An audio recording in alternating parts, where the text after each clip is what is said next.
បងតាគ្នាជួបជាមួយនឹងនាងខ្ញុំបច្ចរាស្វាគមន៍មកកាន់កម្មវិធី Cambodia Supreme Club ដែលនាំមកជូនដោយ Cambodia Supreme តារាកិត្តិយសរបស់យើងសប្តាហ៍នេះគឺគាត់មានរូបសង្ហាសម្លេងស្រទន់ហើយការស្ទាយតែងខ្លួនរបស់គាត់គឺបែប Western ហ្មងអញ្ចឹងកុំឲ្យរងចាំយូរតើតែជួបគាត់ទាំងអស់គ្នា Kom la ola jin jin em sem ui no ola jin jin em sem ក្នុងចិត្តសែនសប្បាយកុំលក់បងក្រុមបេ អូនអូនថាឡាយិនអែមសែមអូនមិនជឿបង Ola zin zin em sem ôi nè Ola zin zin em sem ក្នុងចិត្តសែនសប្បាយកុំលក់បងក្រុមបេ អូនអូនថាឡាយិនអែមសែមអូនមិនជឿបង Ola zin zin em sem ôi nè Ola zin zin em sem ក្នុងចិត្តសែនសប្បាយកុំលក់បងក្រុមបេ អូនអូនថាឡាយិនអែមសែមអូនមិនជឿ កំ ប ឡោ ង ឡាស៊ីនអូនថាបងមិនណែមសែអូនថាបងគ្រាន់តែញ៉ែលេងតែបងនេះញ៉ាំមែនតែបងចង់បបួលដាក់ plan ចង់នៅមុនទៅ stop play ចង់ងន់រំក្រឡែងរំទៅតាមចង្វាក់ play អូ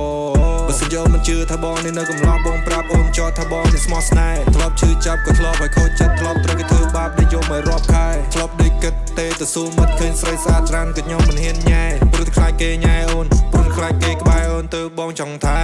ចង់ក្បែរចង់មកថែដល់ចាស់អូនក៏យ៉ាងមិនដែរព្រមទេចង់លឺចម្លើយពីអូនណាដើមខ្លាយអីខ្លាំងធ្វើយំមែនទេខ្លាំងធ្វើចិនមែនទេបងភ័យអីបងមើលថែមៀងមេមិនណាรู้លំបាកទេអូយចាសាចង់ពេញចង់មើលរកកលែងអូរកកលែងពីថាបងសវឹងភ្នែកបងសម្លឹងមើលទៅបងឃើញតែអនឡាញមិនសាដូចគំនូបើសិនជាគូបងសិនจะលួចដៃមួយរៃបើអូនបានមកបងសម្រាប់បំណងបងនេះកុំភ្លេចក្តីសំខាន់អូឡាស៊ីនស៊ីនអែមសែមអូយនៅអូឡាស៊ីនស៊ីនអែមសែមក្នុងចិត្តសែនសប្បាយកុំលបងក្លុំបេ អូនអូនថាឡាយិនអែមសែម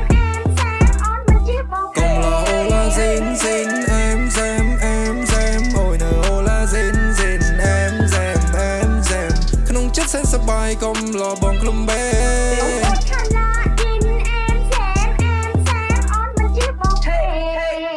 បងនៅស៊ីនហើយយកបងជិះ20បើសំប្រងស្នេហ៍ម៉ែទៅចូលស្ដីបងនៅសន្យានៅមុនតែញ៉ាំអីបងនៅថែអូនថាយំថាថ្ងៃថាសាញ់បងឆ្ងាញ់នេះជា KFC ចង់ងរថែមទឹកជលូន free បងមិនមែនព្រាននារីចង់មកញ៉ាំមីខ្ញុំមិនមែន free say no បង say no សម្រាប់គេតែសម្រាប់អូនគឺ yes no cap big yes មានតែអូនមួយ the best គឺអូនធ្វើបងឆែធ្វើបងប្រែបែរដងជាពីរបើមិនបានអូនធ្វើជាគូមីចង់ឲ្យបងជួយកំព្រួយយូរមកលេងមួយចាំបងនេះជួយយំនេះ I still មកកុំឡអូឡាស៊ីនអែមសែមអូយនៅអូឡាស៊ីនអែមសែមក្នុងចិត្តសែនសប្បាយកុំឡបងក្លុំបេ អូនអូនថាឡាយិនអែមសែមអូនមិនជឿបង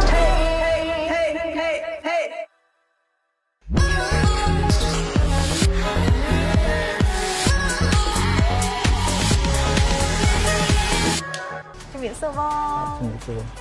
បងវីតូ បាទ យ៉ាថ្ងៃនេះការតែងខ្លួនចេញមកបែបរៀង style បែប Western តែបង បែប fresh នៅ បែ ផ្ទះ ប ខោខ្លីនៅផ្ទះញ៉ាំកាហ្វេអីធម្មតាញ៉ាំតែអីចឹងទៅ បាទ អត់ដឹងវិចារថាតែឃើញបងតាមរយៈបទចម្រៀងឬក៏ក្នុង MV បទចម្រៀងរបស់បងអីចឹងណាតាម social media តែឥឡូវបានជួបរូបពិតសម្លេងពិតតែម្ដងហើយក៏ចង់សួរបងដូចគ្នាដែរថាថ្ងៃហ្នឹងមានអារម្មណ៍មិនដែរនៅចូលរួមក្នុងកម្មវិធី Cambodia Supreme Club នេះហ្នឹង សម្រាប់ខ្ញុំវាប្លែកម្យ៉ាងណាក្នុងឆាកជីវិតរបស់ខ្ញុំព្រោះខ្ញុំធ្លាប់ទៅចូលកម្មវិធីធម្មតាបែបទូទៅអញ្ចឹងប៉ុន្តែអានេះវារៀងប្លែកសម្រាប់ខ្ញុំណាស់ដោយសារយើងមានច្រៀងបែប background ពណ៌មានយើងមាន special ណាសម្រាប់ខ្លួនឯងក្នុងកម្មវិធីនេះខ្ញុំបានបង្ហាញអីថ្មីឲ្យអ្នកនរគ្នាឃើញថាអីទៅជា style របស់ខ្ញុំអីទៅដែលខ្ញុំចូលចិត្តអីទៅជារបៀបដែលខ្ញុំរស់នៅអញ្ចឹងណា ដូចពណ៌ background អញ្ចឹងគឺពណ៌ favorite របស់បងមែន សម្រាប់ពណ៌ background វាមិនមែនជាពណ៌ favorite អីទេតែខ្ញុំ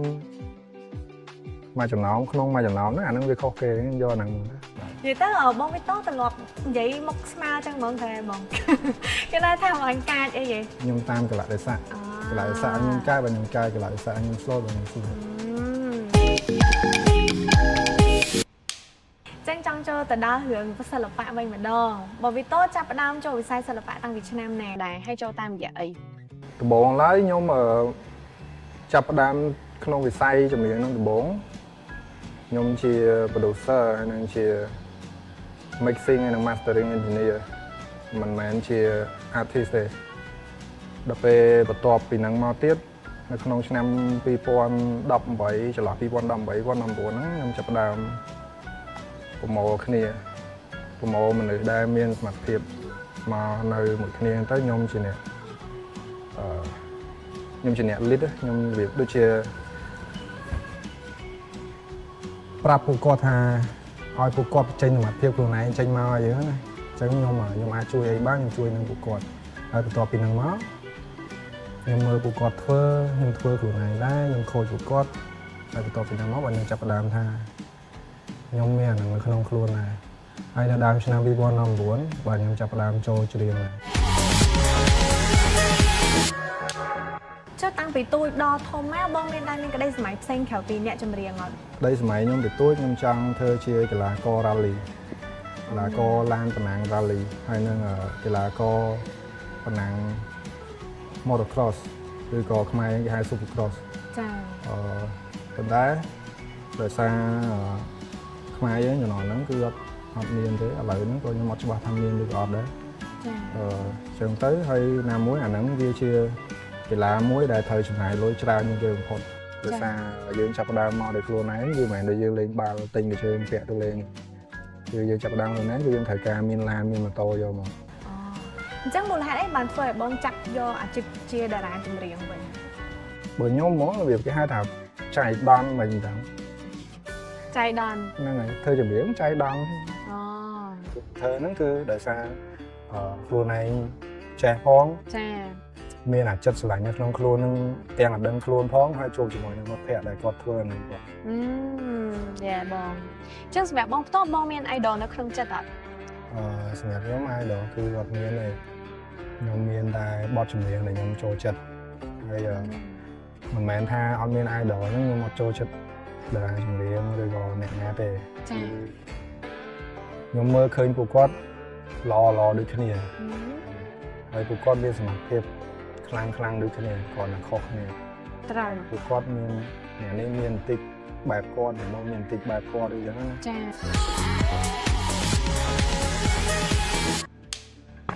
អញ្ចឹងមកចរាចាប់អារម្មណ៍ចំពោះបទចម្រៀងរបស់បង Still Sin បទហ្នឹងគឺល្បីខ្លាំងមែនតើគេលេង TikTok ច្រើនហ្មងហើយដូចជាតាំងពីឆ្នាំមុនរហូតមកដល់ឥឡូវគឺនៅតែល្បីនៅមានអ្នកលេងច្រើនអញ្ចឹងនឹងមូលហេតុអីបងសរសេរបទចម្រៀងហ្នឹងចេញមក ដល់ហើយហ្នឹងបទល្បីខ្លាំងខ្ញុំសូមនិយាយតិចបទល្បីខ្លាំងហ្មងមិនមែនបទ Still Sin ទេ ចា បទល្បីខ្លាំងគឺបទ Number 1 ចំនួនហ្នឹងគឺខ្ញុំអត់ស្គាល់ Rai អត់ស្គាល់ Copyright អត់ស្គាល់អីទាំងអស់គឺមានជំនាញនៅផុសធម្មតា ចា បទចម្រៀងហ្នឹងអាចនិយាយបានថាវាជាបទចម្រៀងទី1ដែលមាន view ច្រើនជាងគេនៅក្នុងស្រុកខ្មែរយើងអត់មានណាគេប្រហែលមានណាគេដឹង ចា ហើយគេគិតថាអាធីផ្សេងហ្នឹងតែក៏ពិតទៅខ្ញុំហ៊ាននិយាយដោយសារចំនួនហ្នឹង hip hop វាអត់ទាន់ទូលំទូលាយទេបទហ្នឹងវាមាន30លាន view បាទ អូ ហើយបទហ្នឹង30លាន view ហ្នឹងវាមិនមែននៅលើ channel ខ្ញុំតែមួយ ចា សឹងតែគ្រប់ channel copy គឺ20 30 ចុះចំពោះបទ Still Sin បងវិញមូលហេតុអីបងសរសេរបទចម្រៀងហ្នឹងចេញមក បទ Still Sin ហ្នឹងក៏ពិតទៅខ្ញុំអត់មាន plan អត់មានគម្រោងអីទេរបៀបថាខ្ញុំជិះម៉ូតូលេងតាមផ្លូវហ្នឹងទៅក៏វានឹកឃើញបទដែលយើងធ្លាប់ស្ដាប់ពីក្មេងបទដែលយើងធ្លាប់ឮអីចឹងណាវាមិនមែនតែបទហ្នឹងទេវាលោតមកច្រើនណាស់តែថ្ងៃហ្នឹងខ្ញុំជិះម៉ូតូទៅស្រាប់តែវាលោតបទហ្នឹង ចា អូឡាស៊ីនហើយខ្ញុំប្រាប់មុនហ្នឹងថាខ្ញុំឧស្សាហ៍ផ្លេចហើយ ចាចា ចាអញ្ចឹងពេលដែលខ្ញុំនឹកឃើញ idea មួយឬក៏កំណត់អីមួយដែលវាចេញមកគឺខ្ញុំយកទូរស័ព្ទមក record ទុក ហ្នឹងហើយកត់ទុកឬក៏ record ទុកអីយ៉ាងដែរ ចឹងថ្ងៃហ្នឹងមកចរាចង់សួរបងច្រៀងបទ Still Sin ហ្នឹងបន្តិចបានអត់ចាសូមបើហៅបន្តិចមើលក៏លើខ្លាចអ្នកខ្លាំងក៏ផ្លេចអីចឹងណា មកខរ ចា ឥឡូវកុំលោះអូឡាស៊ីនអែមសែមអូយនៅអូឡាស៊ីនអែមសែមក្នុងចិត្តសែនសប្បាយកុំលោះបងឃ្លុំបេ អីអ អត់កូនបងឃើញឯងលុយទៅលុយអត់ត្រង់ហ្នឹងហ្មងណាចាំឲ្យហៅថាអ្វីដែលយើងធ្វើចេញពីខ្លួនឯងណាគឺ perfect បាទ ល្អ បទហ្នឹងដែរយើងសូមអរគុណទៅលោកពូចាន់សម័យជាមួយនឹងបងអឿនសៃមុំបាទហើយបទហ្នឹងផងដែរខ្ញុំស្ដាប់កាលពីក្មេង ចា ហើយដើមកំណើតនៃបទហ្នឹងខ្ញុំមកមានគម្រោងធ្វើទេមកមានគម្រោងនៅក្នុងការយកបទហ្នឹងយកមកធ្វើដើម្បីអីមួយ ចា គឺបទហ្នឹងខ្ញុំធ្វើដោយសារខ្ញុំគិតថាវាព្រោះវាលយ ចា វាលយអញ្ចឹងទៅខ្ញុំចង់យកអាហ្នឹងមកច្នៃឲ្យវាចេញជារសជាតិបែបមួយទៀតហើយដាក់ចូលទៅក្នុងអ៊ីនធឺណិតសម្រាប់អ្នកទាំងអស់គ្នាបានដឹងដែរបានស្ដាប់ដែរ Yes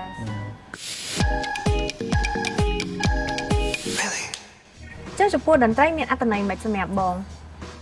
តន្ត្រីវាជាផ្នែកមួយនៃជីវិតរបស់ខ្ញុំដែរបើយើងនិយាយចង់ទៅព្រោះខ្ញុំរស់នៅជាមួយតន្ត្រីខ្ញុំធ្វើការជាមួយតន្ត្រីខ្ញុំទៅក្រៅជាមួយតន្ត្រីខ្ញុំជួបនៅក្រៅនៅរតីជាមួយតន្ត្រីនិយាយទៅតន្ត្រីវានាំខ្ញុំទៅច្រើនកន្លែងទាំងឡាវលេងទាំងធ្វើការទាំងពិបាកទាំងស្រួលទាំងសប្បាយ ចា ហើយជួបបទពិសោធន៍ច្រើនជាមួយដោយសារតន្ត្រីនិងទទួលបានអារម្មណ៍រំភើបទទួលបានអារម្មណ៍មួម៉ៅក៏ដោយសារតន្ត្រីនិយាយទៅគឺបំពេញរសជាតិជីវិតឲ្យបងហ្មងតន្ត្រីថឹងឯងបង អ្នកទាំងអស់គ្នាកំពុងតែតាមដានកម្មវិធីហ្នឹងក៏ស្គាល់ខ្ញុំដោយសារតន្ត្រី Yeah មួយទៀតដូចជាមើលឃើញបងថាបងរៀបតម្លាក់នៅបទចម្រៀងអាល់ប៊ុមថ្មីច្រើនណាស់ថឹងឯងបងប៉ុន្តែថ្ងៃនេះចាប់អារម្មណ៍ថាបងលើកយកបទចម្រៀង Promise យកមក perform មូលហេតុអីបងជ្រើសរើសយកបទហ្នឹងមានអីពិសេសសម្រាប់បងមែន បើថាពិសេសសម្រាប់ខ្ញុំហ្មងវាអត់ពិសេសអីហ្មងវាធម្មតានិយាយទៅបើយើងរៀបរាប់ទៅវាធម្មតាទេព្រោះខ្ញុំលើកសាច់រឿងមួយដែលមនុស្សទូទៅគាត់ធ្លាប់ជួបហើយ ចា អ្នកខ្លះគាត់ចិត្តនឹងជួប Yes អ្នកខ្លះគាត់ជួបហើយអ្នកខ្លះទៀតគាត់រៀននឹងជួបហើយអ្នកខ្លះទៀតភាគតិចដែលគាត់អត់បានជួបប៉ុន្តែអ្នកដែលបានជួបគឺគាត់ដឹងហើយក្នុងអត្ថន័យបទចម្រៀងនេះអ្នកណាគេក៏ធ្លាប់មានដៃគូធ្លាប់សន្យាមួយគ្នាថាថ្ងៃមុខទៅធ្វើអីគេខ្លះធ្លាប់ចង់រស់នៅមួយគ្នាហើយដល់ពេលចុងក្រោយហ្នឹងទៅយើងបានធម្មតាសល់តែពាក្យសន្យាហ្នឹងហើយយើងទៅមើលគេជាមួយអ្នកថ្មីគេសាងជីវិតគេជាមួយអ្នកថ្មីអញ្ចឹង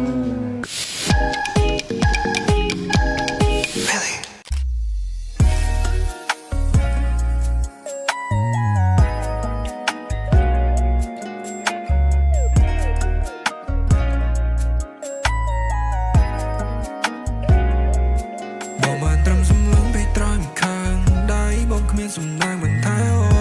នធ្លាប់ស្រមៃថាបានអូនគេក៏ស្មើបងមិនចេញទៅណាចោលពេលនេះសល់តែពីសន្យាបាត់រួនទៅណាឲ្យបងដេរងាក្របដណ្ដប់ដោយភាពឯការីអលេចាំពីសន្យាដែលធ្លាប់ស្បន់ជាមួយគ្នាពេលនេះអូននៅជាមួយអ្នកថ្មីបំភ្លេចរាល់សន្តានាដែលធ្លាប់និយាយជាមួយបងមែនទេបំភ្លេចហើយតែមែនទេបងឈរញញឹមទាំងភ្នែកបងក្រហមសំឡឹងអូនពីក្រោយខ្នងឈឺចាប់ខ្លាំងពេកឲ្យបងបិទ bandage យប់ឡើងក៏មិនសឹងងុយដេកមានថ្នាំណាលេបក៏មិនកិនច្រើនពេកដាក់ក្បាលដល់ខ្នើយខ្ញុំស្រក់ទឹកភ្នែកព្រោះតែនាងធ្វើខ្ញុំឈឺ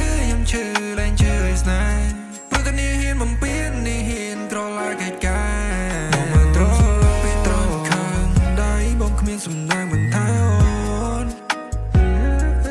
ធ្លាប់ស្រមៃថាបានអូនគេក៏ស្មើបងមិនចេញទៅណាចោលពេលនេះសល់តែពីសន្យាបាត់រួនទៅណា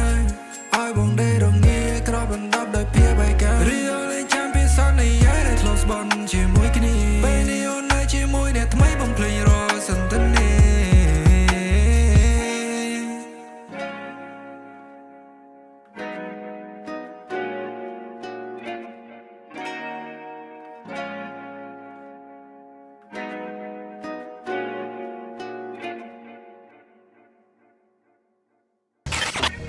ច ចុះអត្ថន័យនៅក្នុងបទចម្រៀង Promise ហ្នឹងlyric មួយណាដែលបងចង់បង្ហាញតែឲ្យអ្នកស្ដាប់គាត់បានស្ដាប់សំខាន់ជាងគេ សំខាន់ជាងគេហ្មងកន្លែង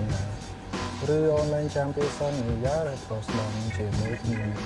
ពេលនេះអូននៅជាមួយអ្នកថ្មីបំពេញរាល់សន្តិនិក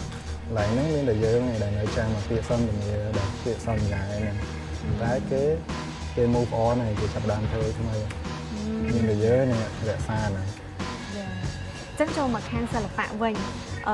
ឆ្នាំថ្មី2025នេះបងមានកម្រងចេញបទចម្រៀងអីថ្មីច្រើនទៀតអត់បង Never let them know your next move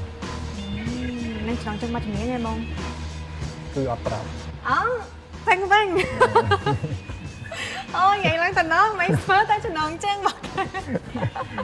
អូយលយទៀតអត់អីទេបងអញ្ចឹងទោះបីជាយ៉ាងណាក៏បងគង់តែចេញដែរតែចេញពេលណាដឹងពេលហ្នឹងឯងត្រូវទេបងហើយចាំបងវិញដែរគិតថាបងនឹងចង់ collab ជាមួយនឹងតារាចម្រៀងណាដែរអត់ អាហ្នឹងគាត់ប្រាប់និយាយទៅរឿង collab មួយគឺយើងមិនអាចមើលឃើញបានទេនិយាយតួយើងមានកម្រងក៏យើងធ្វើពេលខ្លះក៏យើងធ្វើបានដែរ ខ្លះយើងអត់កម្រងតែយើងធ្វើបានអញ្ចឹងអាហ្នឹងយើងនិយាយថាយើងអត់ចង់ share វាត្រូវព្រោះពេលខ្លះយើងធ្វើអត់បានទេអញ្ចឹងយើង share ទៅវាអាចនឹងអានេះនិយាយឲ្យធ្វើអត់បាន Yes so good បងអូយអរគុណច្រើនខាងមែនតើសម្រាប់ការផ្ដល់វត្តមាននៅក្នុងកម្មវិធី Cambodia Supreme Club នេះដែរហើយជាចុងក្រោយនេះវាច្រើនមានអីទេជំនួសឲ្យ fan បងវីតូទាំងអស់ជូនពរឲ្យបងជោគជ័យនៅក្នុងវិស័យសិល្បៈហើយគម្រោងបទចម្រៀងដែលថាត្រូវចេញតែអត់ប្រាប់ហ្នឹងណា Yes ចេញឲ្យឆាប់ៗឲ្យ fan ចាំមើលចាអរគុណបងអរគុណទស្សនិកជនទាំងអស់គ្នាពីកម្មវិធី Cambodia Supreme Club វត្តមានវិជ្ជាជាមួយនឹងបងវីតូអរគុណជំរាបលាបាយបាយ